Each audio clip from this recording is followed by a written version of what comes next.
नमस्कार, मैं गीता। स्वागत है आपका हमारे स्पेशल बुलेटिन यूपी सेंट्रल में।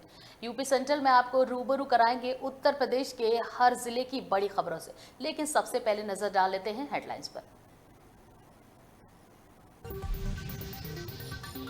नेशनल हेराल्ड मामले में कांग्रेस के नेताओं को नोटिस। यूपी एटीएस ने टेरर फंडिंग में 6 लोगों को किया गिरफ्तार। उत्तर प्रदेश के कई जिलों में भारी बारिश, नदियों का बढ़ा जलस्तर। रायबरेली में अध्यापिका के डांटने पर छात्र ने लगाई फांसी। नोएडा में ओमेक्स सोसाइटी के फ्लोर से गिरकर युवक की मौत। आगरा में बीएड के छात्रों से धोखाधड़ी, फीस लेकर भी नहीं दिया प्रवेश पत्र। यूपी के रायबरेली में अपराधियों के खिलाफ चलाए जा रहे अभियान के तहत जगतपुर थाना क्षेत्र में पुलिस और बदमाशों के बीच मुठभेड़ हो गई। बता दें कि पुलिस की जवाबी फायरिंग में 2 बदमाशों को गोली लग गई और वो गंभीर रूप से घायल भी हो गए, जिन्हें इलाज के लिए सीएससी जगतपुर पहुंचाया गया, जहां उनकी गंभीर हालत को देखते हुए उन्हें जिला अस्पताल के लिए रेफर कर दिया गया है।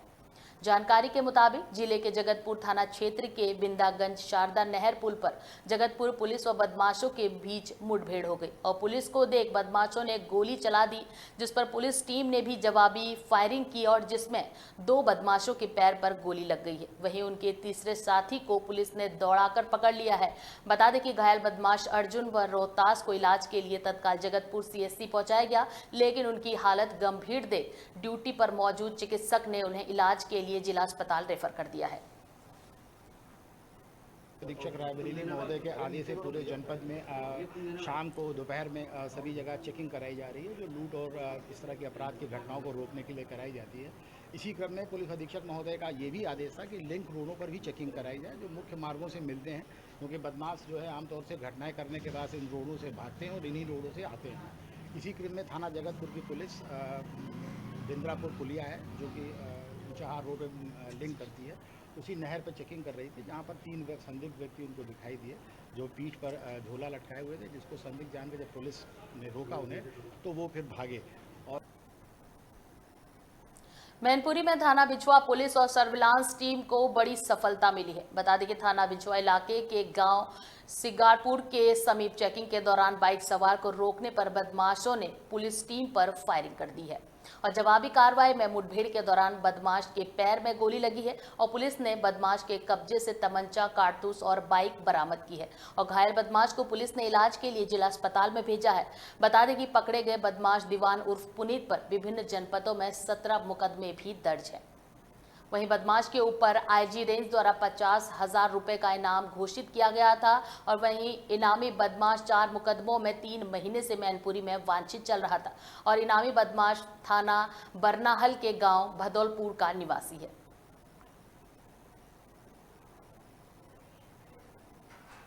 पुलिस सर्विलांस टीम द्वारा 50,000 का इनामी, जिसके ऊपर लगभग 1.5 दर्जन के ऊपर मुकदमे हैं, दीवान और पुनीत पुत्र मोहकम, जो बरनाहल का निवासी है, पुलिस मुठभेड़ में घायल हुआ है। उल्लेखनीय है कि इसके ऊपर विभिन्न जनपदों में बहुत सारे अभियोग पंजीकृत हैं।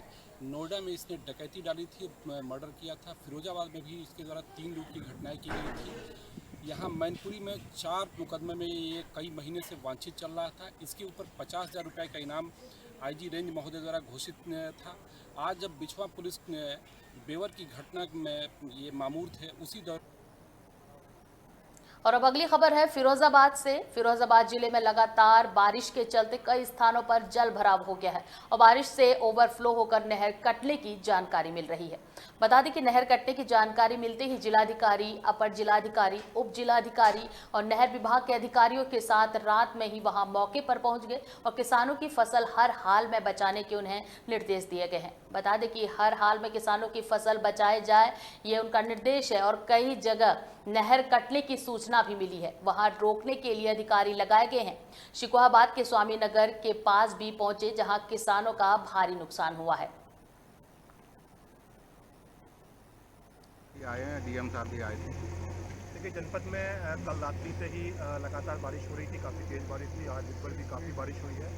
उसके चलते जो हमारी मेन कैनाल है उसमें पानी काफ़ी अधिक मात्रा में आया था, जिसकी वजह से कुछ स्थानों पर उसमें ओवरफ्लो की हमें सूचनाएँ प्राप्त हुई थी।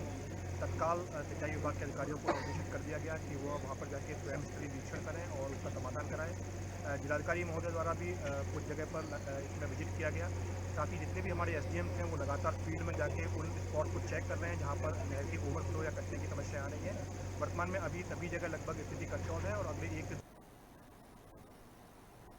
रायबरेली के मिल एरिया थाना क्षेत्र के जवाहर विहार कॉलोनी में अध्यापिका के दंडित करने पर एक 7वीं कक्षा के एक छात्र ने आत्महत्या कर डाली। बता दें कि छात्र जब विद्यालय गया हुआ था तो वहां उसकी परीक्षाएं चल रही थी और अध्यापिका ने उसे नकल करते हुए देख उसको दंडित कर दिया और बहन के साथ घर लौट रहा छात्र रास्ते से ही गुमसुम बना रहा और वहीं उसने घर में खाना भी नहीं खाया और आत्महत्या कर ली। सूचना मिलते ही मौके पर पहुंची पुलिस और शव को कब्जे में लेकर पोस्टमार्टम के लिए भेजा गया और कमरे की तलाशी पुलिस ने ली है तो छात्र द्वारा लिखा हुआ एक सुसाइड नोट पुलिस ने बरामद किया है और पुलिस मामले की जांच पड़ताल में फिलहाल जुट गई है।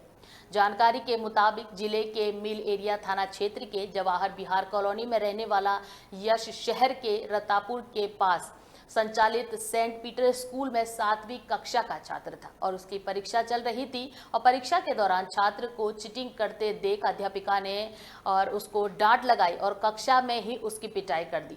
छात्र इसको लेकर आहत हो गया और छुट्टी के बाद जब वो घर लौटा तो उसने खाना भी नहीं खाया और गुमसुम बना रहा। अपने कमरे में जाकर उसने फांसी लगा ली। जब काफी देर तक वो कमरे से बाहर नहीं निकला तो घर वालों ने आवाज दी लेकिन उसका जवाब नहीं मिला तो कमरे में झांक कर देखा गया वो फांसी के फंदे से लटका हुआ मिला और आनन फानन में इसकी सूचना पुलिस को दी गई। वहीं मौके पर पहुंची पुलिस ने शव को कब्जे में लेकर और कमरे की तलाश कर दी है तो छात्र द्वारा लिखा हुआ एक सुसाइड नोट पुलिस ने बरामद किया है। मैम एक घटना हुई क्या है और क्या जांच में निकल के आया अभी तक? ये जवाहर विहार कॉलोनी में एक बच्चा है जो कक्षा 7 में बताया जा रहा है पढ़ता था सेंट पीटर्स स्कूल में। उसने आज घर में अपने सुसाइड कर लिया है। ये प्रारंभिक तौर पे बात आई है कि विद्यालय में गया था, उसके बाद आकर के उसने ये कदम उठाया है। किन कारणों से ये उसने कदम उठाया है उन सबकी जाँच की जा रही है, उसके अनुसार आगे कार्रवाई। मैम सुसाइड नोट बरामद हुआ है क्या? सुसाइड नोट मिला है, उसको तस्दीक किया जाना बाकी है। और अब वक्त तो चला एक छोटे से ब्रेक का, मिलते हैं ब्रेक के बाद।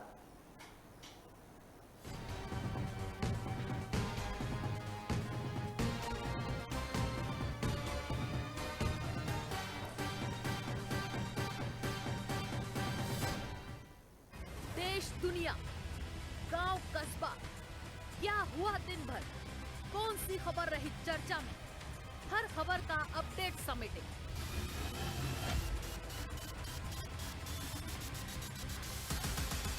फाइनल बुलेटिन हर दिन शाम 7 बजे सिर्फ एपेक्स न्यूज इंडिया पर।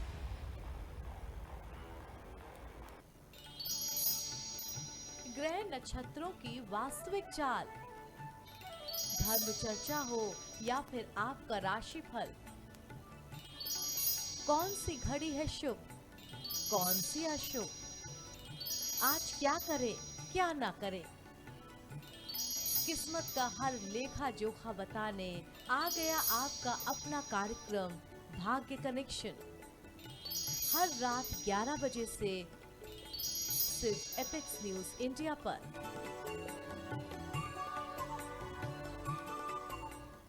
खबरों के ढेर से सही खबर चुनेंगे, मानवता को कराहने से रोकेंगे, मजलूमों के सपनों को पिरोएंगे, सकते परिवारों में खुशियां लाएंगे, बदलते समाज को खुशियों से रंगने एपेक्स न्यूज इंडिया सिर्फ सच के साथ। दुनिया अपराध की, कत्ल, अपहरण, चोरी, डकैती या हो फिरौती, बलात्कार जैसी कलंकित वारदात, हर अपराध के तह तक जाएंगे, करेंगे अपराधियों के हर जुर्म का हिसाब, अपराध से जुड़ी हर खबर सरायम, सिर्फ एपेक्स न्यूज इंडिया पर सच के साथ। नवाबों के शहर लखनऊ से काशी के दरबार तक, तीर्थ नगरी प्रयागराज से ताला नगरी अलीगढ़ तक, चित्रकूट से रामनगरी अयोध्या तक, व्यावसायिक नगरी कानपुर से गौतम बुद्ध नगर तक। खबरें हो बुंदेलखंड की या हो रुहेलखंड की, पूर्वांचल से लेकर पश्चिमांचल तक नहीं छूटेगी अब कोई खबर। देखिए यूपी सेंट्रल हर अपडेट के साथ सिर्फ एपेक्स न्यूज इंडिया पर, सच के साथ।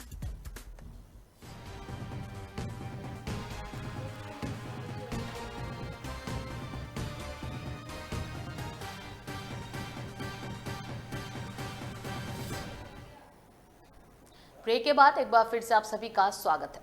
नोएडा के ग्रैंड ओमेक्स सोसाइटी में एक युवक का शव मिला है और युवक नीचे गिरते हुए सीसीटीवी कैमरे में भी कैद हुआ है। अब बताया जा रहा है कि 9वीं मंजिल से युवक नीचे गिरा है, जिसका सीसीटीवी भी सामने आया है। बीते 7 दिन पहले ही सोसाइटी में रहने आया था युवक और घटना के बाद मौके पर पुलिस और फॉरेंसिक टीम ने वहां पहुंचकर जांच पड़ताल शुरू की और पुलिस ने आत्महत्या किए जाने का अंदेशा जताया है। बता दें कि ग्रैंड ओमेक्स सोसाइटी के फ्लोरेंस डी टावर के नीचे शव मिला और महाराष्ट्र निवासी मृतक निधि मूर्ति फ्लैट में अकेला ही रहता था।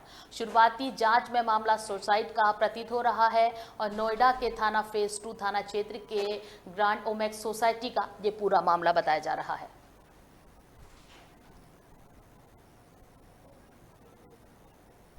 थाना इकोटेक थर्ड में एक व्यक्ति अतुल जो कि कुलेसरा का निवासी है के अपहरण की सूचना प्राप्त हुई, जिस पर तुरंत अभियोग पंजीकृत किया गया।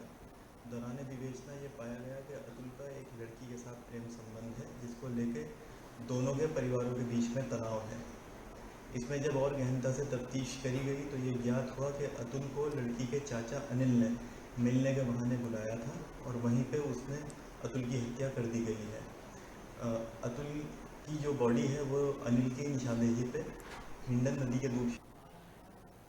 और अब अगली खबर है संभल से। जनपद संभल में गिरजाघर की ईसाई नन पर जुल्म का आरोप लगा है।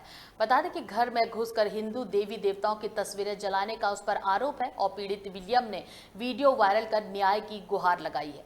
बता दें कि पीड़ित विलियम ईसाई है और उसकी पत्नी हिंदू है और दोनों अपने अपने धर्म का पालन खुशी से करते हैं।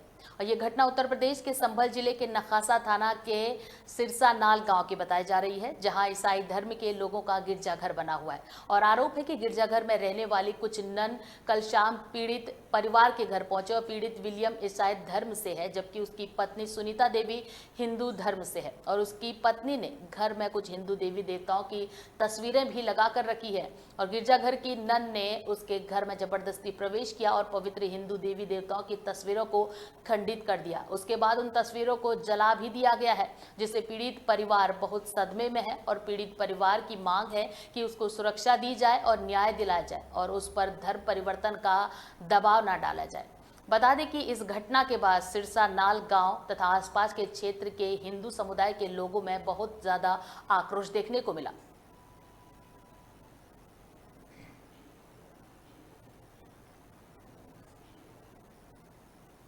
संत कबीर नगर में महिला का शव छत की कुंडी से लटकता हुआ मिला है। बता दें कि एक दिन पहले किसी बात को लेकर पति पत्नी में कहासुनी हो गई थी।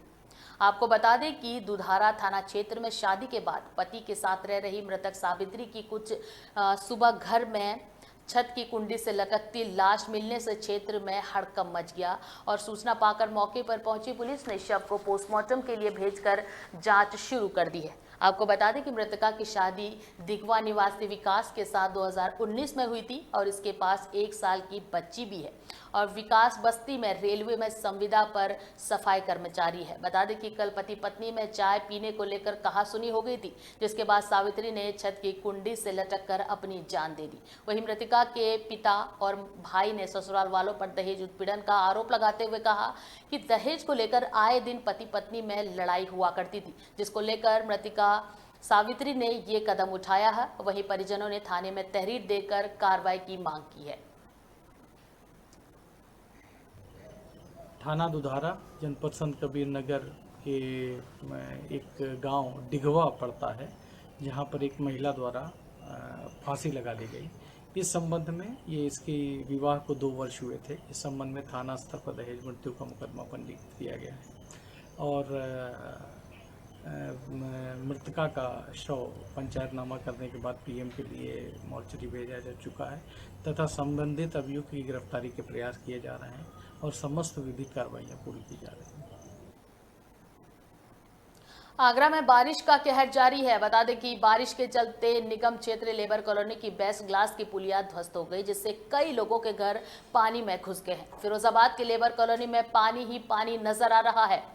बता दें कि लेबर कॉलोनी के बेस्ट ग्लास में रहने वालों का पानी ने उठना बैठना व सोना दुश्वार कर दिया है और कुछ दिन पहले बेस्ट ग्लास के मोड़ की पुलिया टूट गई थी, जिसका निर्माण नगर निगम द्वारा सुस्ती से कार्य कराया जा रहा था, जिसके कारण कई घरों में पानी भी घुस गया और लोगों को काफी मुश्किलों का सामना करना पड़ रहा है।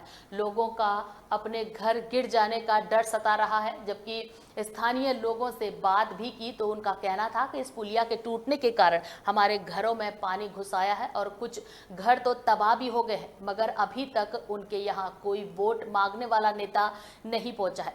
बता दें कि हाल ही में निगम चुनाव भी होने हैं और नेताओं को यही वोटर चुनाव जिताएंगे, और मगर नेताओं ने अभी तक इन वोटरों की तरफ मुड़कर नहीं देखा है। वहीं बारिश के चलते बौद्ध आश्रम स्थित गैरेज में भी पानी भर गया, जिससे दर्जनों गाड़ियां पानी में डूबती हुई नजर आई हैं और बारिश के चलते करीब 70 से 80 गाड़ियां पानी में डूब गई हैं।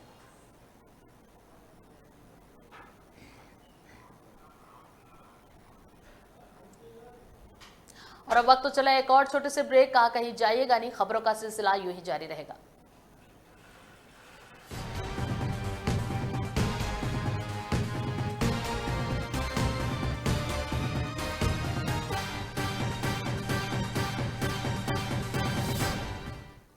देश दुनिया, गांव कस्बा, क्या हुआ दिन भर, कौन सी खबर रही चर्चा में, हर खबर का अपडेट समेटे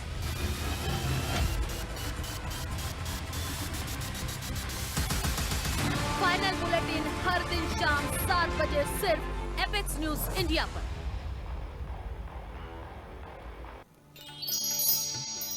ग्रह नक्षत्रों की वास्तविक चाल, धर्म चर्चा हो या फिर आपका राशिफल,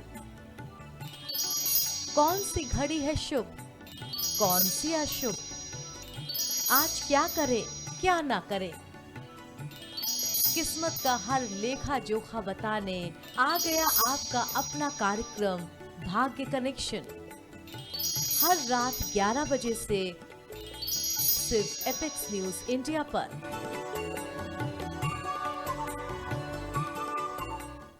खबरों के ढेर से सही खबर चुनेंगे,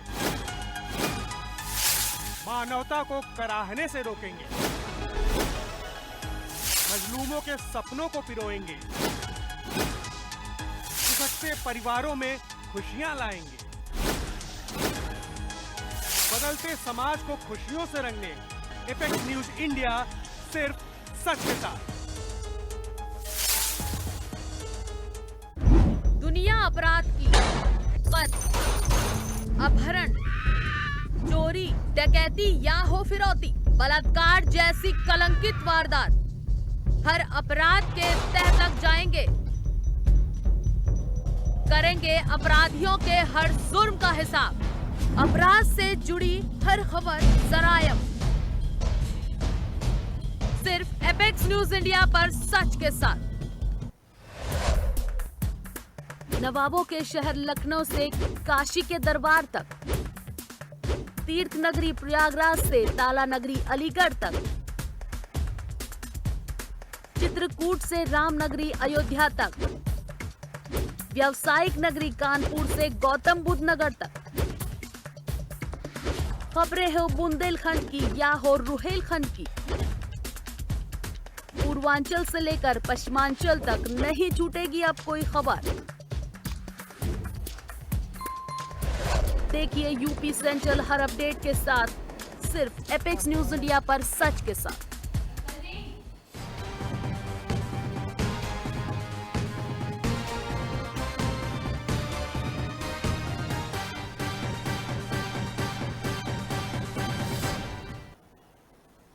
ब्रेक के बाद एक बार फिर से आप सभी का स्वागत है। रायबरेली सरेनी कोतवाली क्षेत्र के अंतर्गत सोलापुर गांव में उस वक्त दुख का माहौल व्याप्त हो जाएगा जब सीमा सशक्त बल के एक जवान राहुल सिंह का पार्थिव शरीर शहीद के पैतृक गांव दूलापुर पहुंचा।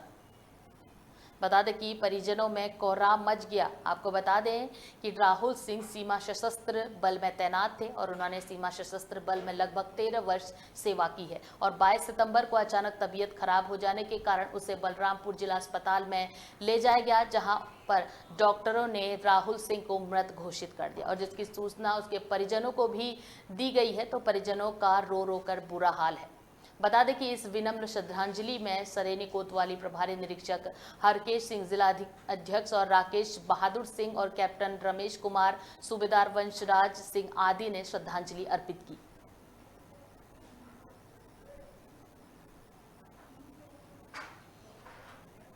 और अब खबर है फिरोजाबाद से। फिरोजाबाद जिले के शिकोहाबाद नगर के आदर्श कृष्ण महाविद्यालय में बीएड की परीक्षा में प्रवेश पत्र न होने के कारण विद्यालय प्रशासन ने प्रवेश नहीं दिया और छात्र छात्राओं का आरोप था, बता दें कि उनसे फीस ली गई लेकिन प्रवेश पत्र नहीं दिया गया है।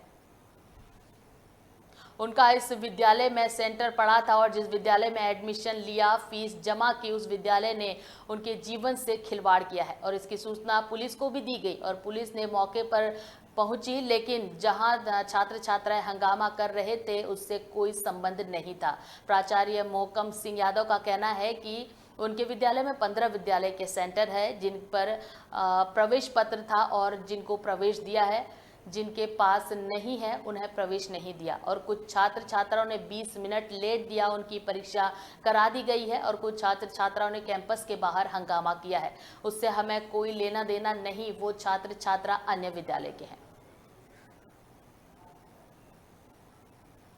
क्या हुआ? कैसे? बोले थे कि स्कॉलरशिप का एडमिशन के लिए मेरा स्कॉलरशिप नहीं है, तो बोले पेपर दे देना, उसके बाद में पैसा दे देना, लेकिन आया तो यहाँ एडमिट कार्ड ही नहीं मिल रहा है। क्या कह रहे हैं अभी? बोले एडमिट कार्ड नहीं है। क्यों नहीं है? मुझे हमने फॉर्म भरा है, सब कुछ है।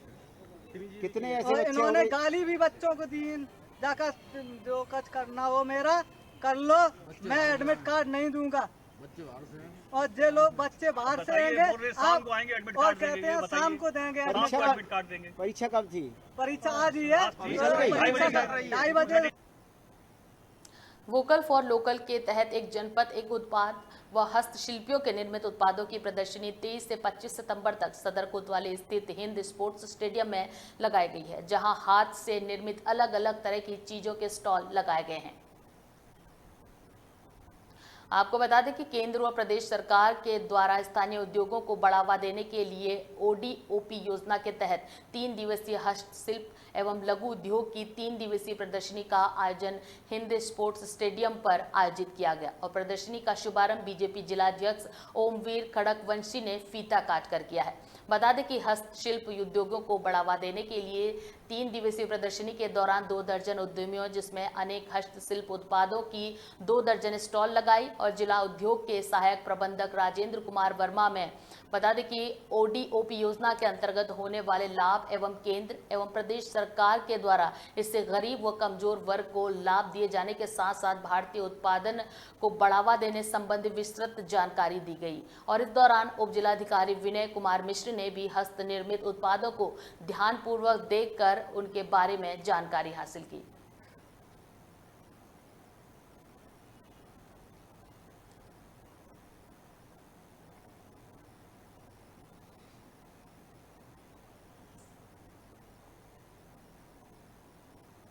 और अब खबर है अलीगढ़ से। धरती को चीरकर अन्न उगाने वाले किसान के ऊपर कुदरत की मार का कहर टूट पड़ा है। आपको बता दें कि किसानों की महीनों की मेहनत जलमग्न हो चुकी है। किसान जब खेती करता है तो वो अपने साथ साथ समाज के हित में मेहनत करता है और खुले आसमान के नीचे अपनी मेहनत को बर्बाद होते देख किसान खून के आंसुओं से रोता नजर आता है। बता दें कि अलीगढ़ जिले में ही नहीं बल्कि पूरे उत्तर प्रदेश में बरसात का कहर पिछले 3 दिनों से लगातार जारी है और जिसकी वजह से सड़कों पर बाढ़ जैसे हालात देखने को मिल रहे हैं और इसी वजह से पूरा जनजीवन अस्त व्यस्त होता नजर आ रहा है और शहर में सरकारी दफ्तर, आवास एवं पौष कॉलोनियों में जल भराव देखा जा सकता है। लगातार नगर निगम अधिकारियों के द्वारा जल निकासी की व्यवस्था सुचारू रूप से शहर में की जा रही है। यदि बात की जाए देहात क्षेत्रों की तो किसानों की मेहनत पर पानी फिरता नजर आ रहा है है, क्योंकि किसानों की बीघाओं के हिसाब से खेती जलमग्न होने लगी है और अपनी मेहनत को जलमग्न होता देख किसान खून के आंसुओं से रोते नजर आ रहे हैं। और इस बार की बेमौसम बारिश ने किसानों के मंसूबों पर पानी फेर दिया है। बता दें कि किसानों की धान की खेती को अत्यधिक नुकसान पहुंचा है और अब देखना ये होगा कि प्रशासन के द्वारा किसानों को किस तरीके से उनकी खेती के नुकसान की भरपाई की जाती है। ये बारिश में मेरा धान जो है कटे पड़ो 20 बीघा और सब सड़े गो, पानी में डूब गो। कोशिश करी रिकारे में ना करो।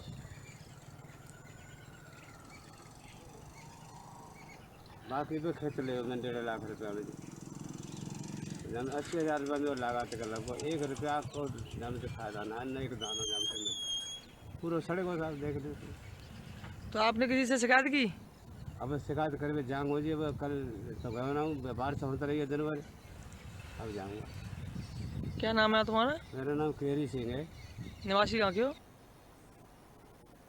तो ये तो थी यूपी सेंट्रल की खास खबरें और अब मिलते हैं अगले बुलेटिन में फिर से खास खबरों के लेकर। तब तक के लिए बने रहिए हमारे साथ सिर्फ एपेक्स न्यूज़ इंडिया पर। सच के साथ नमस्कार।